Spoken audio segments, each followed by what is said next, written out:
나를 구원하신 하나님, 낮이나 밤이나 이 새벽이나 주님 앞에 나와 기도할 수 있도록 인도하시니 감사합니다. 주님의 이름을 부르며 부르짖사오니 응답하여 주시고 은혜로 인도하여 주옵소서. 의지하옵고 예수님의 이름으로 기도하옵나이다. 아멘. 찬송가 436장입니다. 436장 하신 후에 우리 고계성 권사님 나오셔서 기도해 주시겠습니다. 찬송가 436장.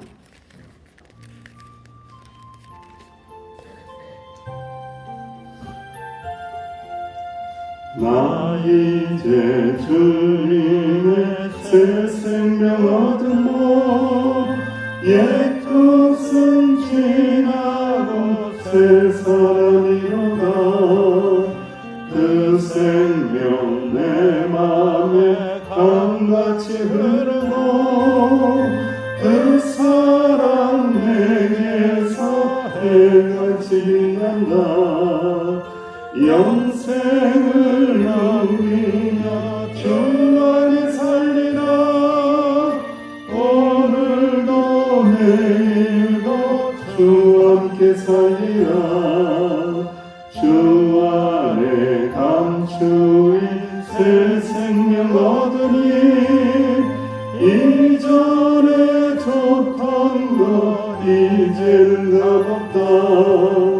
하늘의 은혜와 평화를 맛보니 찬송과 기도로 주 함께 살리라.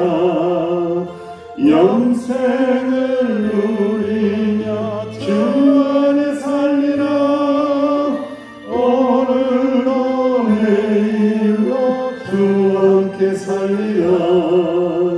삼천도 초목도 새 것이 되었고 죄인도 원수도 친구로 면한다. 새 생명 얻은 자 영생을 누리니 주님을 모신 맛 새 하늘이로다. 영생을 누리며 주 안에 살리라. 오늘도 내일도 주 함께 살리라. 주 따라가는 게 험하고 멀어도 찬송을 부르며 뒤따라가리라. 나 주를 모시고 영원히 살리라. 날마다 섬기며 주 함께 살리라. 영생을 누리며 주 안에 살리라. 오늘도 내일도 주 함께 살리라.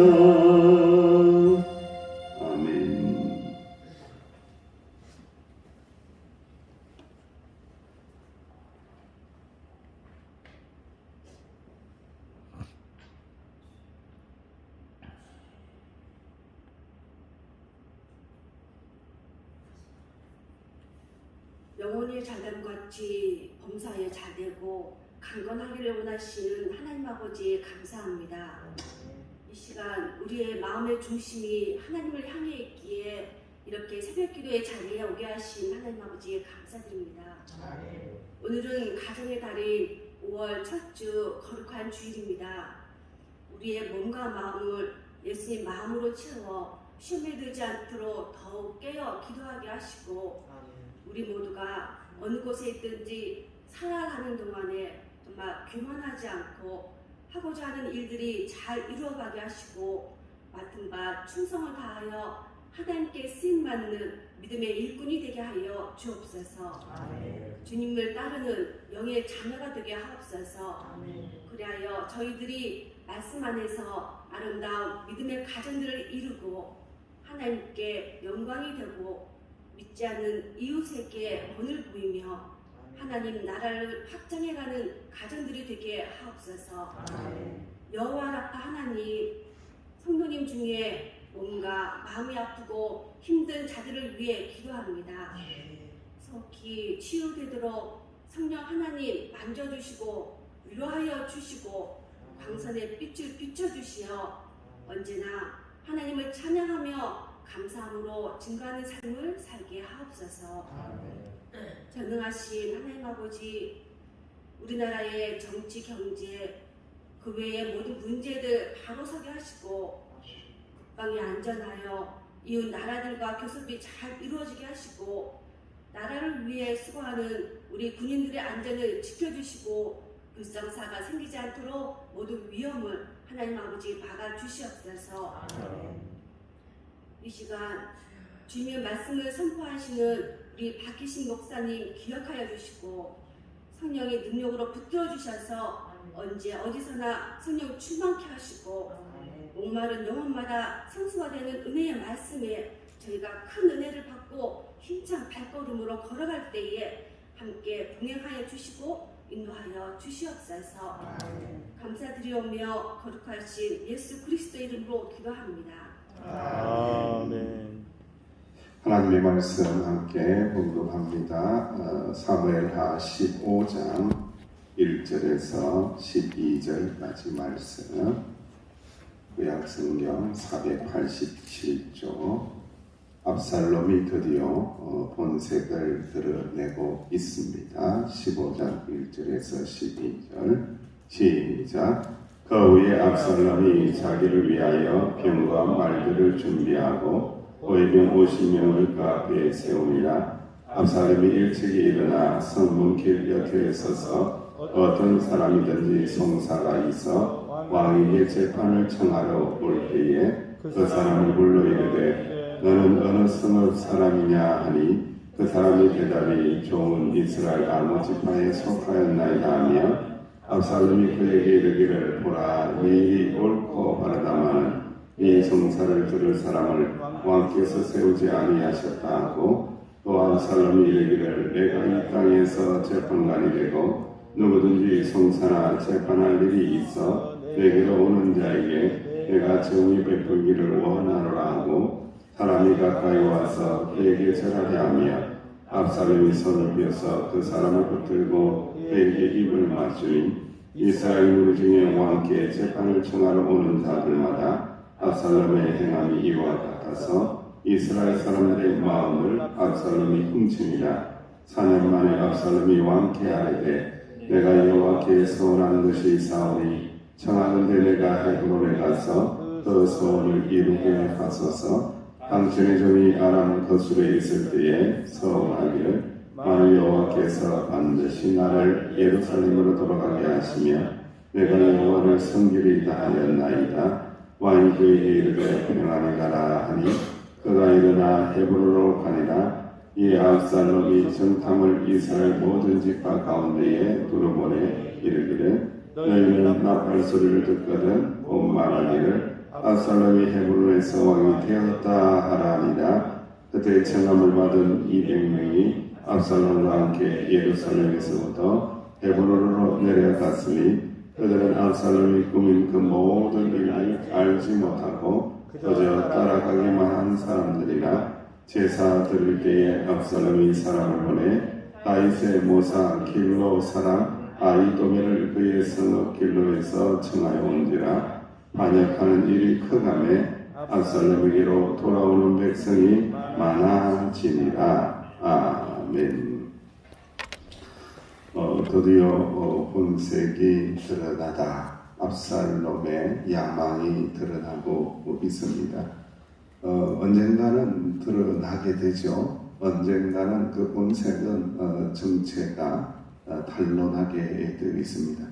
그때가 문제죠. 그 시기가 문제죠.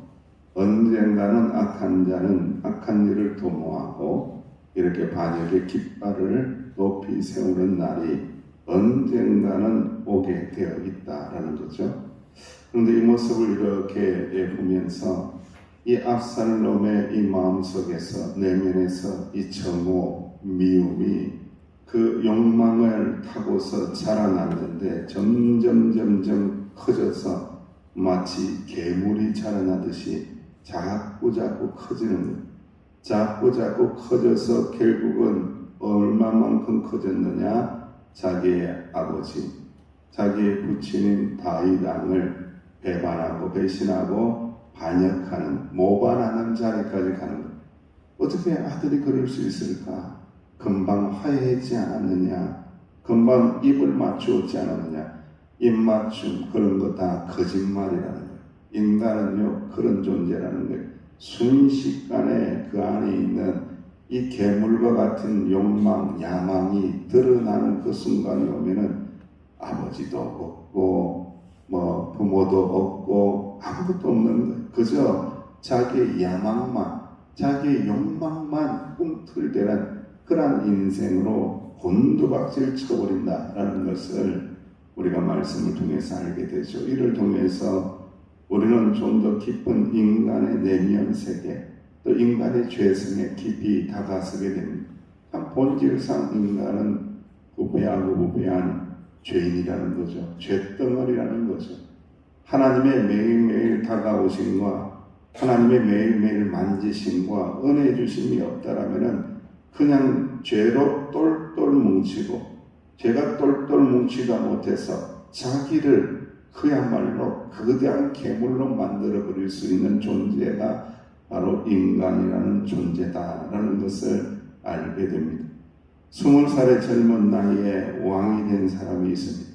불과 10년 만인 BC 333년에 유럽과 아시아의 대부분을 차지한 위대한 정복자가 있습니다. 그 사람이 바로 알렉산더 대왕입니다.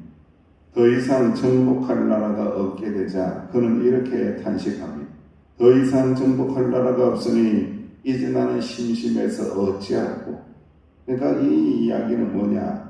이 대왕의 야망을요, 이 감당할 길이 없다는 거예요. 그래서 알렉산더 대왕은 자신의 개인적인 야망을 달성하였으나 더 큰 야망을 품고 괴로워하다가 그가 몇 살에 죽었더라? 33세의 젊은 나이에 죽습니다. 그러니까 야망이 자기를 삼켜버리는 거예요. 욕망이 자기를 삼켜버리는 거예요. 욕망이 자기를 죽여버리는 거예요. 그러니까 이 죄의 속성은 뭐냐? 결국 죄의 결국은 사망입니다. 죄가 장성해서 이루는 일들은 모두가 사망의 일, 죽이는 일, 배반의 일밖에 없다라는 거예요. 1절에서 6절 말씀을 보면은 압살롬이 그동안 준비해놓은 일들을 실행하게 됩니다. 화해를 했다라면 이후에 왕궁의 평화가 찾아오는 것이 자연스러운데 평화로다. 평화는 어디에서 내려온다고요? 어떻게 아세요, 여러분들? 평화는 땅에 있는 거 아니에요? 여러분 마음에 있는 거 아니에요? 평화는 마음에 있는 거야. 마음이 평안하면 되지. 평화는 우리 집이 평안하면 되는 거지. 평화는요, 절대로 여러분 세상에서 평화를 찾을 길이 없어요. 평화는 누가 주시는 거라고요? 하나님이 주시는 거예요. 하나님이 주시는 거예요. 그 사실을 이 압살롬이 알았다라면은 이렇게 행동을 하겠냐 이거예요. 욕망에 끌려다니지 않았을 것입니다. 거술에서 3년, 다윗의 궁으로 돌아와서 아버지 얼굴을 못 보고 지낸 2년, 그 5년의 세월이 거대한 정오의 괴물을 키워냈다는 거죠. 그러니까 거기에는 평화가 없습니다. 돌아와도 평화가 없습니다. 왜 평화가 없다고요? 하늘에서 주시는 평화가 있어야 되는데 화해는 했으나 이 압살롬에게 안 한 것이 있어요. 못한 것이 있어요. 그게 뭐예요? 회개를 안 했어요. 회개를 안 했어요. 회개를 먼저 해야 화해가 되고 회복이 일어나고 그리고 난 다음에 평안해지는 거죠. 이런 우리가 회개를 굉장히 간과합니다. 회개가 얼마나 중요한지요. 모든 회복과 모든 화해와 모든 그 평안을 처음으로 꿰뚫을 수 있는, 처음으로 묶어낼 수 있는 단추가 있는데 그게 뭐냐면은 회개입니다. 회개.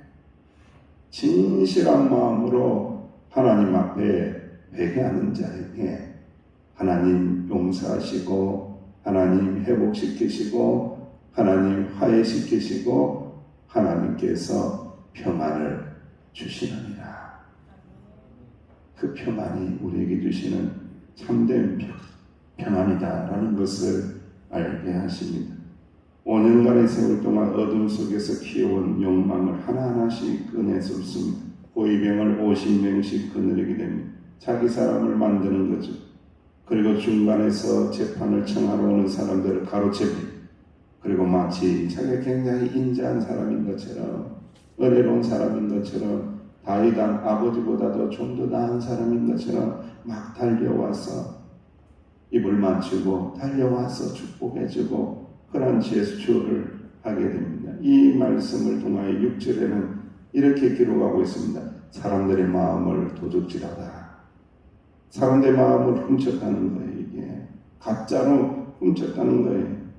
그는 최선을 다하는 것처럼 보이지만 그건 가식적이라는 거예요. 가짜라는 거예요. 그걸 이제 사람들이 분별을 못하는 거예요.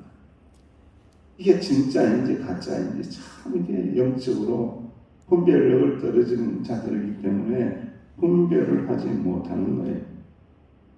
사람들의 마음이 도둑질 당하고 다윗에게 향했던 사람들의 마음이 압살롬에게로 향하게 됐죠. 결국은 이제 반역의 깃발을 들기 위해서 또 이제 계략을 치밀하게 세우는데 헤브론으로 가게 해주세요. 헤브론으로 갈랍니다. 라고 하면서 다윗에게 부탁합니다.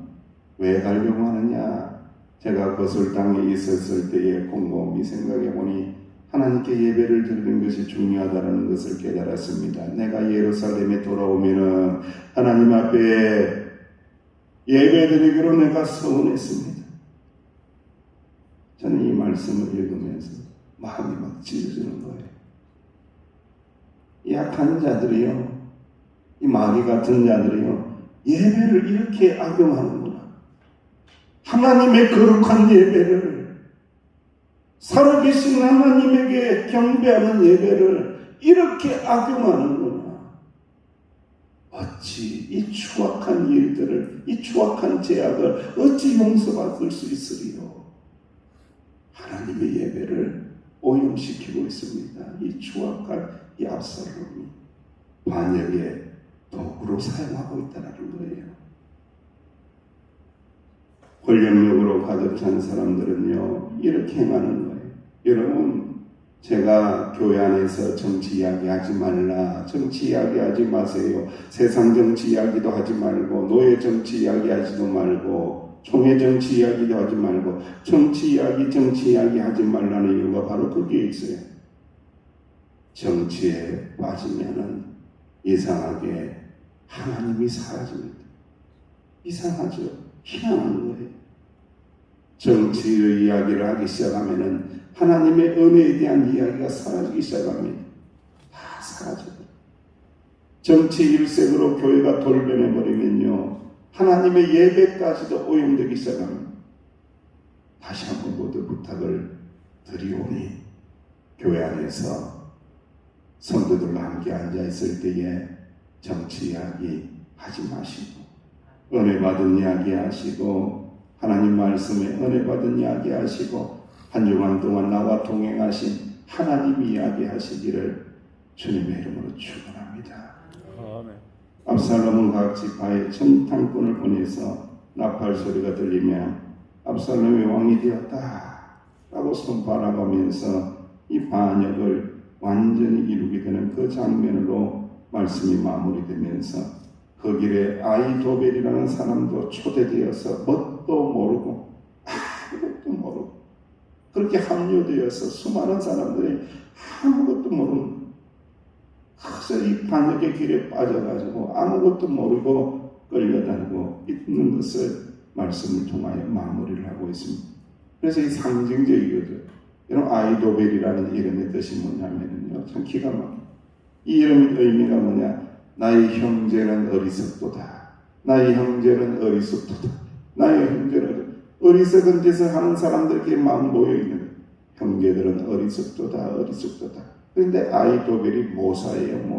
모사꾼이에요. 모사꾼. 그까지 합류를 해서 이 반역이 거의 완성이 되는 장면으로 오늘 말씀이 끝나고 있습니다. 반역이 성공합니까? 성공합니까? 실패합니까? 실패하죠. 이 반역 가운데 하나님이 계십니까? 하나님이 계시지 않습니까?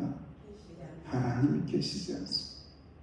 하나님이 계셔야죠. 무엇을 하든지 어떤 일을 하든지 어떤 계획을 도모하든지 하나님이 하라 하시면 하고 하나님이 하지 마라 하면 하지 말고 하나님이 가라 하시면 가고 하나님이 멈추라 하시면 멈추고 그것이 성도의 길이라는 겁니다. 오늘 전 하나님의 말씀을 묵상하면서 회개에 대하여 다시 한 번 더 깊이 묵상하는 시간이 되었습니다. 회개하지 않으면 그의 마음속에서 이 미움과 정오가 괴물이 되어서 자라나서 이러한 일들이 일어나는구나. 회개하는 것이 얼마나 귀하고 복된 일인지 회개하는 것이 얼마나 평안을 주는 일인지를 깨달아 알게 하셨습니다.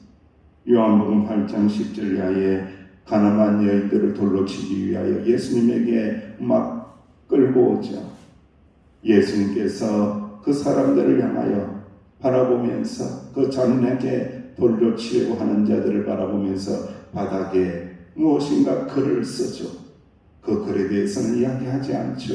무엇인가 글을 썼어요. 신비한 일이 일어나죠.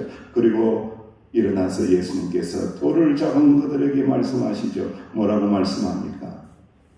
죄 없는 자가 돌로 치라. 너희 중에 죄 없는 자가 있느냐? 죄 없는 자가 돌을 한번 들어서 쳐보아라. 너희들이 다 죄인이지 않느냐?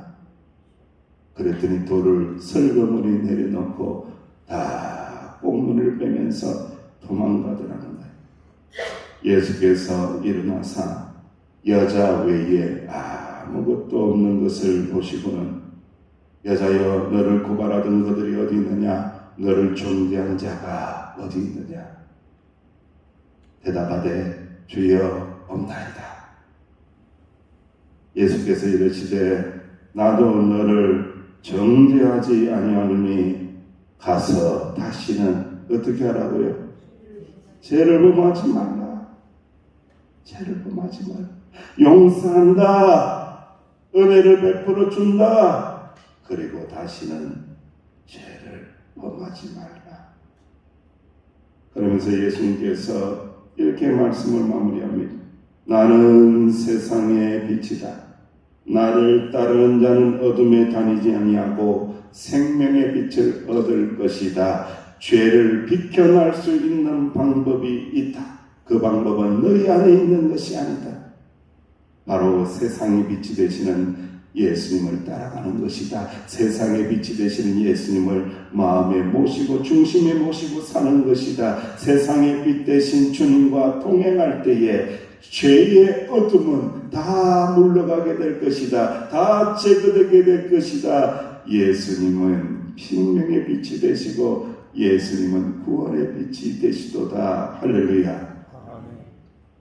오늘도 이 새벽에 이 믿음이 있어져서 빛 되신 주님 마음에 깊이 모시면서 오늘도 내일도 올해도 평생을 빛 가운데 은혜 가운데 살아가실 수 있는 저와 여러분 되시기를 주님의 이름으로 축원합니다. 기도하겠습니다. 하나님, 세상의 빛 되신 주님 우리 안에 있사오니 말씀의 빛을 받아서 살아나가는 동안에 악한 것들은 떠나가게 하시고 혹시라도 내 안에 죄의 계물을 키워내고 있다라면 주님 제거하여 주옵소서. 아멘. 십자가의 보혈로 제거하여 주옵소서. 오직 은혜로만 살게 하여 주시사 주님 주시는 최고의 평안을 누리는 주의 종들이 되게 하여 주옵소서. 예수님의 이름으로 기도하옵나이다. 기도하옵나이다. 아멘. 이 은혜가 있게 당하고 기도하시고요. 오늘 유아 세례 예식이 있습니다. 어린이 주일입니다. 주님의 빛이 그들 가운데 임하게 해달라고 기도하며 나아가십니다.